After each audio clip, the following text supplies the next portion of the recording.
শুভ দুপুর। সবাই ভালো আছেন? জি স্যার। রোজার মধ্যে অনেকদিন আমরা খালি মুখে ব্রিফিং করেছি। আজকে অন্তত কিছু নাস্তার ব্যবস্থা করা দরকার, বুঝছো?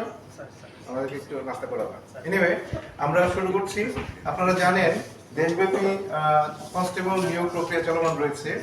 তো আমরা আসলে নিয়োগ প্রক্রিয়ার বেশ আগে থেকেই জনসাধারণকে সজাগ করার জন্য বিভিন্ন মিডিয়াতে এবং মাইকিং এর মাধ্যমে, সংবাদপত্রের মাধ্যমে সচেতন করার জন্য যে আপনারা কোনো ধরনের প্রতারকের খপ্পরে পা দিবেন না, কোনো অবৈধ লেনদেনে জড়িত হবেন না, কারণ দীর্ঘদিন যাবৎ পুলিশে স্বচ্ছতার ভিত্তিতে, মেধা এবং যোগ্যতার ভিত্তিতে নিয়োগ প্রক্রিয়া চলমান রয়েছে।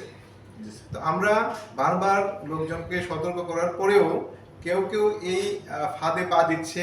ঠিক একইভাবে গতকাল আমাদের কাছে একটা মেসেজ এসছে, একটা গ্রুপ কনস্টেবলে চাকরি দিবে 17 লক্ষ টাকার বিনিময়ে। এই তথ্যটা আমাদের কাছে এসছে। আসার পরে আমার ডিবি টিমকে আমি অ্যাসাইন করি।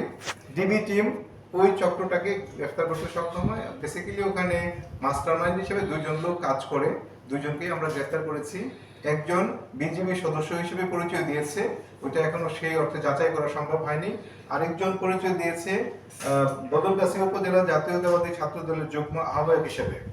তো তারা দীর্ঘদিন যাবৎ এই ধরনের কাজের সাথে সম্পৃক্ত রয়েছে বলে আমাদের কাছে প্রতীয়মান হয়েছে।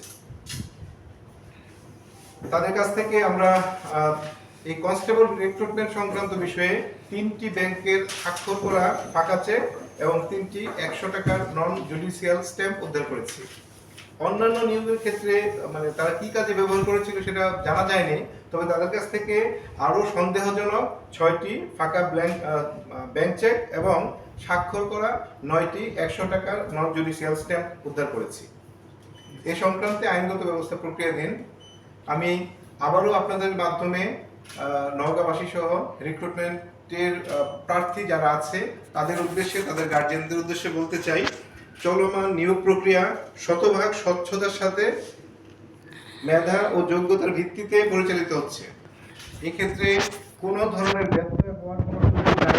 আমরা শতভাগ স্বচ্ছতার সাথে নিয়োগটা সম্পন্ন করব মর্মে অঙ্গীকারাবদ্ধ। এই সংক্রান্তে কেউ যদি কোনো গার্জিয়ানকে অথবা কোনো ক্যান্ডিডেটকে প্রলুব্ধ করার চেষ্টা করে, আপনারা দয়া করে পুলিশের শরণাপন্ন হবেন। এই ধরনের প্রতারক পেলে তাকে আইনের হাতে সোপর্দ করবেন। ধন্যবাদ সবাইকে।